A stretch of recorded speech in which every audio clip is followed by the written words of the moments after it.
Aloha from Florida. So let's talk about the star trails for a moment. They only make sense, as everything does, on our enclosed electrical topographical stationary plane that we like to call flat Earth. I'm beginning to call it true Earth more than flat Earth, because flat Earth gets tagged everywhere with the algorithms and the internet. And so starting to use the word true Earth more. But here, let's talk about the star trails. For some of you, you don't know star trails. What's that? You don't even know what the star trails are. Okay, so if somebody sets up a camera, points it at the sky, and does a time-lapse photography, it's a lot of little tiny photos put together, and you look at what you see in the sky, they all circle around Polaris in the northern hemisphere. Yes, I said hemisphere, as in there's a dome over us, half of a sphere. This northern hemisphere is closer to the center, north of the equator. The southern hemisphere is south of the equator, out over the Tropic of Capricorn, which is ironically where we are right now with the winter solstice. Is today or tomorrow? But anyway, the winter solstice is happening. I'll be doing a little celebration about that at my house. And let's get back to star trails. Star trails are only possible on the flat Earth. They are not possible on a spinning, rotating, revolving, tilting, wobbling globe. Think about this, please, because this is an argument that people want to use or try to use to defend their belief in the globe religion. The stars make perfect patterns year after year for all of recorded history. Next year, you go out and look at the stars like you would tonight, and they'll be in the same place because they reset themselves. Everything in the sky moves over us in circuits or cycles or patterns, perfect patterns, almost like a divinely inspired clock. But these star trails, never do you see one or two stars going east or west, north or south, independently of the other stars. They all move at the exact same time in perfect unison. Well, Keith, that's because we're on a ball and the ball is spinning. Okay, please listen.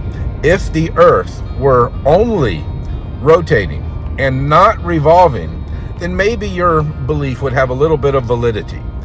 But the fact that the heliocentric hypothesis claims that the Earth is rotating and revolving, and a couple of other motions we don't even need to talk about, because just two motions would make the night sky and the star trails impossible to happen in perfect patterns night after night for all of recorded history. It could not happen at all.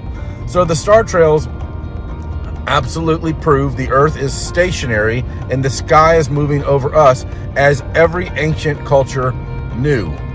Vika and I and Gene, a few of us, we researched dozens of ancient cosmologies. All of them depicted the Earth as an enclosed system with a flat level plane in the middle that we live on. All of them. Oh, you think NASA figured it out now and now we're right in the last 120 years? Oh, you think people have known the Earth is a ball for 2,500 years now? Really? And yet the Antikythera Mechanism that's allegedly 2,000 years old works perfectly with a geocentric flat and stationary Earth system? The Antikythera Mechanism is an ancient Greek hand-powered orrery, or a mechanical model of the universe used to represent the positions and motions of the heavenly bodies in relation to the Earth. Known by some scholars as the world's first analog computer, the oldest known Antikythera is dated by archaeologists to as early as 150 BC. It was used for astronomical, calendrical, and navigational purposes and was used to predict astronomical positions and eclipses decades in advance, down to the specific date and time of each phenomenon. This complex piece of engineering, consisting of 30 bronze gears connected to dials and pointers, even depicts the retrograde motions of the 5 planets recognized by ancient Greek cosmology. Almost all of the mechanism's gear wheels could fit within a space only 25 millimeters deep and had separate hands for the sun, moon, and each of the 5 planets. A rotating ball showed the phase of the moon, and dials on the back acted as a calendar, showing the time of lunar and solar eclipses. Inscriptions explained which stars rose and set on any particular date.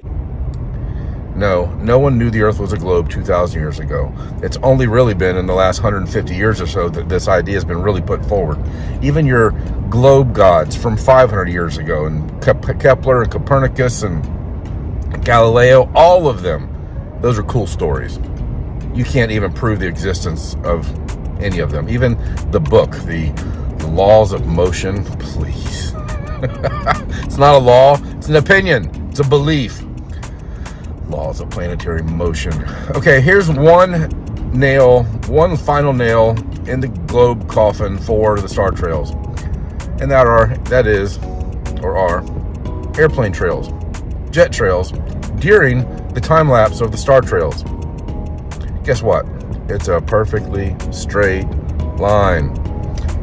How could that be? If the Earth is spinning, why would the airplane have a perfectly straight line? It wouldn't. The airplane trail, the jet trail, would be a huge curve across the sky as it flies straight and level if the Earth were rotating. But the star trails that we see when the airplanes are flying through them while the time-lapse photography is happening, the jet trails are perfectly straight because they are flying straight and level over a stationary Earth. The sky is rotating in a perfect clock-like pattern over our heads, just as we see night after night, year after year, and it can only happen, it only makes sense on flat Earth. Nothing makes sense on the globe. Nothing works on the globe because there is no globe.